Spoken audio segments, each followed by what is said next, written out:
தற்சார்பு பொருளாதாரத்த பத்தி சிலர்ட்ட பேசணும் அப்படின்னா, அத உதாசீனப்படுத்துறாங்க. உண்மையிலேயே தற்சார்பு பொருளாதாரம் அப்படின்னா என்னன்னு தெரிஞ்சு உதாசீனப்படுத்துறாங்களா? இல்ல நாம் தமிழர் கட்சி தற்சார்பு பொருளாதார கொள்கையை முன்வைக்கிறதுனால, அத உதாசீனப்படுத்துறாங்களா? அப்படிங்கிற ஒரு கேள்வி எழுது. எது எப்படி வேணா இருக்கட்டும். தற்சார்பு பொருளாதாரம்னா என்ன? அதோட முக்கிய அம்சங்களா எதெல்லாம் பார்க்கப்படுது? எதெல்லாம் தவிர்க்கலாம்? இதனால ஏற்படக்கூடிய நன்மைகள் என்ன? அப்படிங்கிறத ஒரு சிறிய விளக்கமா சொல்றேன். ஒரு நாடு தற்சார்பு பொருளாதாரத்த கடைபிடிக்கலாமா? வேண்டாமா? அப்படிங்கிறத நீங்க கமெண்ட்ல சொல்லுங்க. ஒரு நாடு தன்னுடைய தேவைகளுக்கான பொருளை தானே உற்பத்தி செய்து, பிற நாடுகளை சார்ந்திருப்பதை முடிந்த அளவு குறைத்து, தனது சொந்த வளங்களை கொண்டு தன்னிறைவு அடைவது தான் தற்சார்பு பொருளாதாரம். இதன் மூலமா வெளிநாடுகளின் இறக்குமதியை குறைப்பது, உள்நாட்டு உற்பத்தியை அதிகரிப்பது, உள்ளூர் வளங்களையே பயன்படுத்துவது, கிராமப்புற சுயராஜ்யத்தை உருவாக்குவது போன்றவற்றை உள்ளடக்கும். இதன் மூலமா பொருளாதார வளர்ச்சியை உறுதி செய்ய முடியும். தற்சார்பு பொருளாதாரத்தோட முக்கிய அம்சங்களா எதெல்லாம் பார்க்கப்படுது அப்படின்னா, உணவு, உடை, உறைவிடம் போன்ற அடிப்படை தேவைகளுக்கும், அத்தியாவசிய பொருட்களுக்கும் வெளிநாடுகளை சார்ந்திருக்காமல் இருக்கலாம்.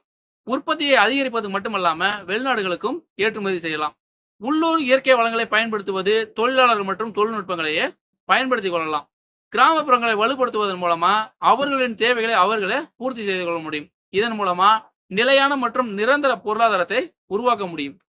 தற்சார்பு பொருளாதாரத்தை கடைபிடிக்கிறதுனால என்னென்ன விஷயங்கள் தவிர்க்கப்படும் அப்படின்னா, பிற நாடுகளின் பொருட்கள் அல்லது தொழில்நுட்பங்களை சார்ந்திருக்க வேண்டிய நிலையை தவிர்க்க முடியும். இறக்குமதிகளுக்காக அதிக பணம் செலவிடப்படுவதை தவிர்த்து அந்த பணம் நாட்டிலேயே வைத்திருக்க முடியும். உற்பத்தியை அதிகரிப்பதன் மூலமா வேலை வாய்ப்புகள் அதிகமாகும். இதன் மூலமா வேலையில்லா திண்டாட்டத்தை உருவாக்க முடியும். உலக பொருளாதார ஏற்றத்தாழ்வு தாக்கத்திலிருந்து பாதுகாத்துக் கொள்ள முடியும். உள்ளூர் வணிகங்களை வெளிநாடு பொருட்களின் போட்டியிலிருந்து பாதுகாக்க முடியும். தற்சார்பு பொருளாதாரத்தை கடைபிடிக்கிறதுனால ஏற்படக்கூடிய நன்மைகள் என்ன அப்படின்னா, நாடு தன்னுடைய தேவைகளை தானே பூர்த்தி செய்வதனால தன்னிறைவு அடையும். உள்ளூர் தயாரிப்புகளுக்கு அதிக தேவை ஏற்பட்டு உள்நாட்டு தொழில் செழிக்கும். உள்நாட்டு தொழிற்சாலைகள் மற்றும் சிறு தொழில்கள் வளர்ந்து அதிக வேலை வாய்ப்புகள் உருவாகும். உழைப்பாளர்களின் கூலி உயர்ந்து மக்களின் வாங்கும் திறன் அதிகரிக்கும். சுருக்கமா சொல்லணும் அப்படின்னா, தற்சார்பு பொருளாதாரம் என்பது ஒரு நாட்டின் பொருளாதாரத்தை உறுதிப்படுத்தவும், வெளிப்புற தாக்கங்களிலிருந்து பாதுகாத்துக் கொள்ளவும், உள்ளூர் வளங்களை மேம்படுத்தவும் உதவும் ஒரு அணுகுமுறை தான் இந்த தற்சார்பு பொருளாதாரம்.